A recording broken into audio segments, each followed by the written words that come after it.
ஆங்கிலேயர்கள் எப்படித்தான் நம்ம இந்தியாவுக்குள்ள உள்ள வந்தாங்க? வணிக உரிமைக்காக தான் உள்ள வந்தாங்க. 1757 பிளாக்சி போர், 1764 பக்சர் போர். இந்த 2 போர்கள் வெற்றியின் மூலமாக தான் ஆங்கில அரசாங்கம் இந்தியாவில் கால் ஊன்ற ஆரம்பிச்சாங்க. அதன் பிறகு பாளையக்காரர்கள் புரட்சி, அதுக்கப்புறம் வேலூர் புரட்சி, அதுக்கப்புறம் முதல் இந்திய சுதந்திர போர். இவ்வளவு போராட்டங்கள் நடந்தும் கூட யார் தான் வெற்றி பெற்றா? ஆங்கிலேயர்கள் தான் வெற்றி பெற்றாங்க. அதுக்கப்புறம் தான் ஆலன் ஆக்டேவியன் ஹியூம் அப்படின்ற ஒரு ஆங்கிலேயர்கள் என்ன செஞ்சாங்க அப்படின்னா, உங்களுக்கு சுதந்திரம் கிடைக்கணும்னா ஒரு அமைப்பை ஏற்படுத்தி போராடுங்க அப்படின்னு சொன்னதன் அடிப்படையில தான் இந்திய தேசிய காங்கிரஸ் என்னும் அமைப்பை ஏற்படுத்தி அதுக்கப்புறம் என்ன செஞ்சோம்? போராட ஆரம்பிச்சோம். அதற்கு பிறகும் கூட 1947 வரைக்கும் நமக்கு என்ன செய்யல? சுதந்திரம் ஆங்கிலேயர்கள் கொடுக்கல. அப்ப அந்த 1947 கொடுக்கறதுக்கான சூழ்நிலை எப்படி வந்துச்சு? இந்த நேச நாடுகள் அன்னைக்கு எதிராக இருந்த நாடுகள் யாராரு?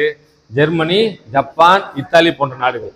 நமது இந்திய நாடு நேச நாடுகளுக்கு அன்னைக்கு ஆதரவாக இருந்தா கூட நம்ம நாட்டில் இருந்த ஒரு மாபெரும் தலைவர் யாருன்னா சுபாஷ் சந்திர போஸ்.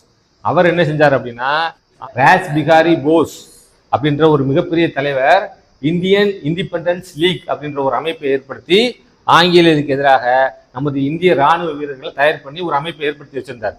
அந்த அமைப்பை நேதாஜி சுபாஷ் சந்திர போஸ் இணைத்து இந்தியன் நேஷனல் ஆர்மி என்ற ஒரு அமைப்பை நேதாஜி சுபாஷ் சந்திர போஸ் ஏற்படுத்தி ஆங்கிலேயருக்கு எதிராக இராணுவ தாக்குதல் செய்து ஆங்கிலேயருக்கு எதிராக போராடுறார்.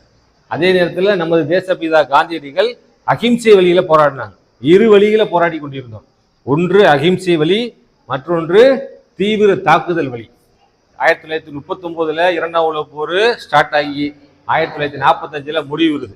2ஆம் உலகப் போர் முடியக்கூடிய அந்த சூழ்நிலையில நமது இந்தியாவில் போராடிய நேதாஜி சுபாஷ் சந்திர போஸ் அவர்களை மற்றும் ஆங்கில அரசாங்கம் எப்படியாவது பிடிச்சிடணும் அப்படின்ற ஒரு கங்கணம் கட்டிக்கிட்டு செயல்பட்டுக்கிட்டு இருக்காங்க. ஆனா ஆங்கில அரசாங்கம் அவரை பிடிக்கவே முடியல. ஆனா அவருக்கு ஆதரவாக யார் இருக்காங்க? ஜப்பான் இருக்காங்க, ஜெர்மனி இருக்காங்க. இந்த 2ஆம் உலகப் போர் முடிவுரியக்கூடிய சூழ்நிலையில ஜெர்மனி சரணடைஞ்சிருச்சு, இத்தாலி சரணடைஞ்சிருச்சு. ஆனா ஜப்பான் மட்டும் சரணடையாம கடைசி வரைக்கும் போராடிட்டு இருக்காங்க. இந்த ஜப்பான் எப்படா சரணடையும் அப்படின்னு ஆங்கில அரசாங்கம் எதிர்பார்த்துட்டே இருந்துச்சு. அமெரிக்க அரசாங்கம் ஹிரோஷிமா, நாகசாகி என்ற 2 இடங்கள்ல புதிதாக கண்டுபிடிக்கப்பட்ட அணுகுண்டை அந்த நாடுகள் மேல வீசிடுறாங்க. அதுக்கு பிறகுதான் ஜப்பான் ராணுவம் சரணடைஞ்சிச்சு. இன்றைக்கும் நாம வணங்குறத விட நேதாஜி சுபாஷ் சந்திர போஸுக்கு ஜப்பான் ராணுவ வீரர்கள் ஒவ்வொரு வருடமும் அவரோட பிறந்த நாள் நினைவால் 2 நாளுமே அவங்க என்ன செஞ்சுட்டு இருக்காங்க? மரியாதை செலுத்துறாங்க. எங்க? அங்க ரங்கோஜி அப்படின்ற ஒரு கோயில் இருக்கு. அந்த ரங்கோஜி கோயில்ல தான் நமது நேதாஜியோட அஸ்தி அங்க இருக்கான்.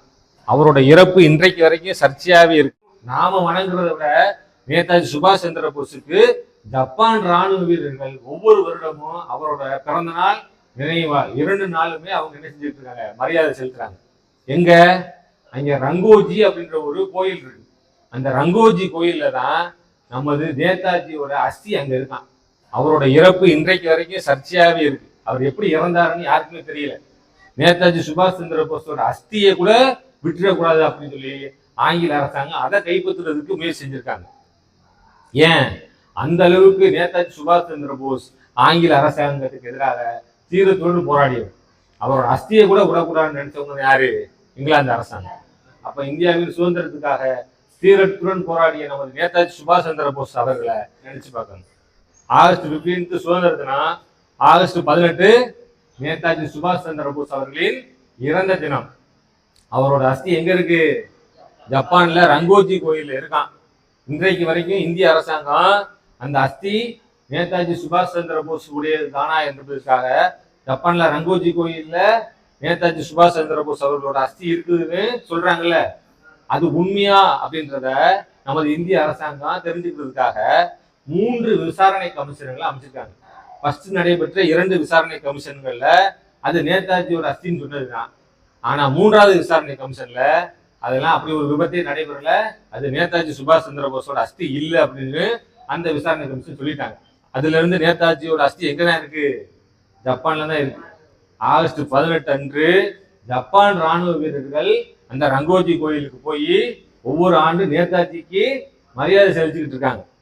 ஆனா இங்க இவ்வளவு தீரத்துடன் போராடிய நேதாஜி அவர்களை மறந்துடுறாங்க. ஆகஸ்ட் 15 வரும்போதெல்லாம் உங்களுக்கு என்ன நினைவு வரணும்? ஆகஸ்ட் 18 நினைவு வரணும்.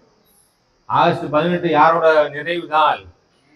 நேதாஜி அவர்களோட நினைவு நாள், மறந்துடக்கூடாது. இங்கிலாந்தோட பிரதமராக இருந்த வின்ஸ்டன் சர்ச்சில் இந்தியாவுக்கு சுதந்திரமே கொடுக்கக்கூடாது, அவங்கள காலனி ஆதிக்க நாடாகவே வைத்திருக்கணும் அப்படின்றதுதான் வின்ஸ்டன் சர்ச்சிலோட மனப்பான்மை.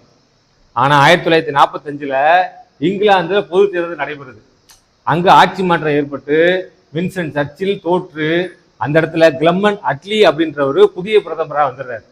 நமக்கெல்லாம் விடிவு காலத்தை பாரு. இங்கிலாந்துல ஒரு ஆட்சி மாற்றம். இந்த வின்ஸ்டன் சர்ச்சில் வந்து கன்சர்வேட்டிவ் கட்சி, புதிதாக பதவியேற்ற இந்த கிளம்மன் அட்லி வந்து தொழிலாளர் கட்சி. இந்த தொழிலாளர் கட்சி வெற்றி பெற்ற பிறகு கிளம்மன் அட்லி என்பவர் என்ன செய்யறாரு? இந்தியாவுக்கு உடனடியாக சுதந்திரம் கொடுங்க, ஏன்னா இந்தியா போன்ற மிகப்பெரிய காலனி ஆதிக்க நாடை நிர்வாகம் செய்வதற்கான திறமை இப்ப நம்மள்கிட்ட இல்லை. நம்மள்கிட்ட பொருளாதாரம்லாம் வீழ்ச்சி அடைஞ்சிருச்சு. ஏன்னா நம்ம 2ஆம் உலகப் போரில் பங்கேற்றனால நம்மளோட பொருளாதார வளம்லாம் சீரழிஞ்சிருச்சு. அப்ப இந்தியா போன்ற நாட்டை கட்டி காப்பதற்கான திறமை நம்மள்கிட்ட இல்லை. இங்கிலாந்து அரசாங்கம் சொன்னா அதை நிறைவேற்றுவதற்கான இராணுவமும் போலீஸும் இங்கிலாந்துக்கு ஆதரவா இருக்கணும்ல. இராணுவமும் போலீஸுமே யாருக்கு ஆதரவா போயிடுச்சு? இந்தியாவின் விடுதலைக்காக மாறக்கூடிய சூழ்நிலை வந்துருச்சு. ஏன்னா இதற்கு முன்பாக வேலூர் புரட்சி 1857 பெரும் கழகத்துல யார் பெரும் பங்காற்றினாங்க? ஆங்கில அரசாங்கத்திடம் பணியாற்றிய இராணுவ வீரர்கள் வந்து என்ன செஞ்சிட்டாங்க? ஆங்கில அரசாங்கத்துக்கு எதிராக மாறக்கூடிய சூழ்நிலை இருந்துச்சு. அப்படிப்பட்ட சூழ்நிலை இருக்கும் பொழுது 2ஆம் உலகப் போர் முடிஞ்ச பிறகும் கூட இவ்வளவு பெரிய நாட்டை கட்டி காக்க ஆங்கில அரசாங்கத்தால முடியல. வேறு வழி இல்லாம தான் என்ன செஞ்சாங்க? இந்தியாவுக்கு சுதந்திரம் கொடுக்க ஆரம்பிச்சிட்டாங்க. இப்ப இங்கிலாந்து அரசாங்கம் என்ன செஞ்சிட்டாங்க? இந்தியாவுக்கு சுதந்திரம் கொடுக்கக்கூடிய ஒரு சூழ்நிலைக்கு வந்துட்டாங்க.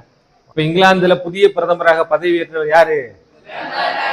இந்த புதிய பிரதமர் என்ன செய்யறாரு அப்படின்னா, இந்தியாவுக்கு சுதந்திரத்தை நிறைவேற்றுவதற்காக புதிய வைஸ்ராய் மவுண்ட் பேட்டன் பிரபு அப்படின்றவரை இந்தியாவுக்கு அனுப்பி வைக்கிறார். இந்தியாவுக்கு வந்து மவுண்ட் பேட்டன் பிரபு பார்க்கும்பொழுது இங்க மத கலவரம், இனக்கலவரம் அப்படின்னு மதத்தின் அடிப்படையிலையும் இனத்தின் அடிப்படையிலையும் மிகப்பெரிய கலவரம் நடந்துகிட்டு இருக்கு. ஆக்சுவலா கிளம்மன் அட்லி இந்தியாவுக்கு எப்போ சுதந்திரம் கொடுக்கணும்னு சொல்லியிருந்தா அப்படின்னா 1948 தான் இந்தியாவுக்கு சுதந்திரம் கொடுக்கணும் அப்படின்னு சொல்லி வச்சிருந்தாரு. ஆனா இங்க வந்து பார்த்த மவுண்ட் பேட்டன் பிரபு இங்க இருக்கக்கூடிய சூழ்நிலையில மிகப்பெரிய கலவரம் நடந்துகிட்டு இருக்கு. அதனால கிட்டத்தட்ட 10 மாதங்களுக்கு முன்பாகவே ஆகஸ்ட்லேயே சுதந்திரம் கொடுத்துரும் அப்படின்ற ஒரு முடிவுக்கு வர்றாரு. மவுண்ட் பேட்டன் பிரபு இந்தியாவுக்கு சுதந்திரம் கொடுப்பதற்காக தேர்ந்தெடுத்த நாள் என்ன தெரியுமா? ஆகஸ்ட் 15.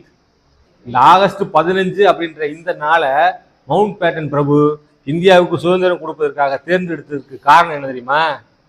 2ஆம் உலகப் போரில் இங்கிலாந்துக்கு தலைவலியா இருந்த நாடு எது? ஜப்பான். இந்த ஜப்பான் வந்து 2ஆம் உலகப் போரில் சரணடைஞ்ச நாள் ஆகஸ்ட் 15. ஜப்பான் சரணடைவதாக ஒத்துக்கொண்ட இந்த ஆகஸ்ட் 15 தான் இந்தியாவுக்கு சுதந்திர நாளாக மவுண்ட் பேட்டன் பிரபு தீர்மானித்தார். இந்தியாவை வந்து இந்தியா பாகிஸ்தான் என்ற 2 நாடுகளாக பிரிக்கணும் அப்படின்னு சொல்லி முகமது அலி ஜின்னா கோரிக்கை வைக்கிறார். அதற்கு காந்தியடிகள் ஒத்துக்க மாட்டேன்றாரு. ஆனா மவுண்ட் பேட்டன் பிரபு என்ன நினைக்கிறாரு? இந்தியாவை இந்தியா பாகிஸ்தான் என்ற 2 நாடுகளாக பிரிக்கணும் அப்படின்ற ஒரு தீர்மானத்தை கொண்டு வர்றார். அதன் அடிப்படையில முஸ்லிம்கள் பெரும்பான்மையாக வாழ்ந்த மாநிலங்கள் எதுனா பஞ்சாப், வங்காளம். அப்ப இந்தியாவுக்கு எல்லை கோட்டை நிர்ணயம் பண்ணணும். இந்த எல்லை கட்டுப்பாட்டு கோட்டை நிர்ணயம் பண்ணுவதற்காக சர் சிரில் ராட்க்ளிஃப் என்பவர் நியமிக்கப்படுறார். அவர் தான் என்ன செய்யறாரு? அந்த எல்லை கோட்டை வரையறை செய்து இந்தியா பாகிஸ்தான் என்ற 2 நாடுகளாக பிரிக்கிறாங்க. இப்பதான் பங்களாதேஷ் என்ற ஒரு நாடு உருவாயிருக்கு. அப்ப பாகிஸ்தான் 2 இடத்துல இருந்துச்சு. மேற்குல வந்து பஞ்சாப் மாநிலத்துக்கு அங்கிட்டு ஒரு பாகிஸ்தானும், அதே போல இந்த கிழக்கு வங்காளத்துல ஒரு பாகிஸ்தான் என்ற 2 பாகிஸ்தான் இருந்துச்சு.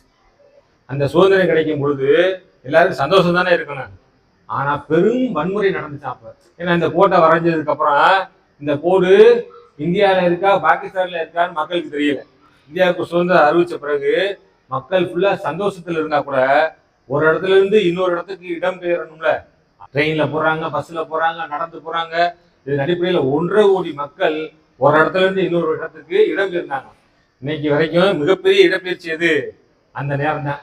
அப்ப எவ்வளவு துயரத்தை அனுபவிச்சிருப்பாங்க, எவ்வளவு வன்முறை நடந்திருக்கும். இந்த வன்முறையில மட்டுமே பல்லாயிரக்கணக்கான மக்கள் இறந்து போயிருக்காங்க. நமக்கு ஒரு நாளைக்கு முன்பாகவே பாகிஸ்தானுக்கு சுதந்திரம் அறிவிச்சிடறாங்க. நமக்கு ஆகஸ்ட் 15. இதெல்லாம் நீங்க இன்றைய தினம் நினைச்சு பார்க்கணும்.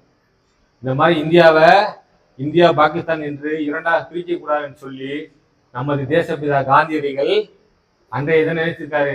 எந்த விதமான கொண்டாட்டத்தில் ஈடுபடாம கல்கத்தாவில் உண்ணாவிரதம் இருந்தார். ஏன்னா இந்தியா பாகிஸ்தான் என்று 2ஆக பிரிப்பதில் அவருக்கு உடன்பாடு இல்லை. அதே போல ஆட்சி அமைக்கும் போது எந்த விதமான பொறுப்புக்கும் அவர் வரமாட்டேன்றார். ஏன்னா அவரோட வழி தனி வழியாக அகிம்சை வழியில போராடுறார். இந்த அகிம்சையை பின்பற்றுவதற்கு ஒரு மனதைரியம் வேணும். அகிம்சை வழியில போராடுறதுக்கு ஒரு தனி பக்குவம் வேணும்ல. அந்த பக்குவப்படுத்தி இவ்வளவு மக்களை ஒருங்கிணைத்து அகிம்சைனா என்னன்னு புரிய வச்சு கட்டுக்கோப்பாக இந்தியாவை வழி நடத்தி நமக்கு முன்னிலை தலைவராக விளங்கியவர் யாரு? தேசப்பிதா காந்தியடிகள். அவரையும் இந்த தினம் நம்ம என்ன செய்வோம் நினைச்சு பார்க்கணும். இப்படி எண்ணற்ற தலைவர்கள் நமது இந்திய சுதந்திரத்துக்காக போராடி இருக்காங்க. நம்ம இந்திய சுதந்திரத்துக்காக போராடிய தலைவர்கள் சொன்னோம்னா நம்ம யாரெல்லாம் சொல்லுவோம்? காந்திஜி, நேருஜி, நேதாஜி, அவ்வளவுதான் சொல்லுவோம். ஆனா அவங்க மட்டும்தான் போராடினாங்களா? தலைவர்கள் மட்டும்தான் நம்ம கண்ணுக்கு தெரியுறாங்க. இன்னைக்கு முகம் தெரியாத எத்தனையோ தலைவர்கள் போராடி இருக்காங்க. அவங்க எல்லாரையும் நம்ம நினைச்சு பார்க்கணும். இந்த சுதந்திர காற்றை இன்னைக்கு நம்ம சுவாசிக்கிறோம்னா அதற்காக போராடிய ஒவ்வொரு தலைவரையும் இன்றைய தினம் நினைத்து பார்ப்பதற்காகத்தான் விடுமுறை விட்டுருக்காங்க. அவங்களுக்காக நம்ம ஒரு நிமிடமாவது பிரார்த்தனை செய்யணும். செய்வீங்களா?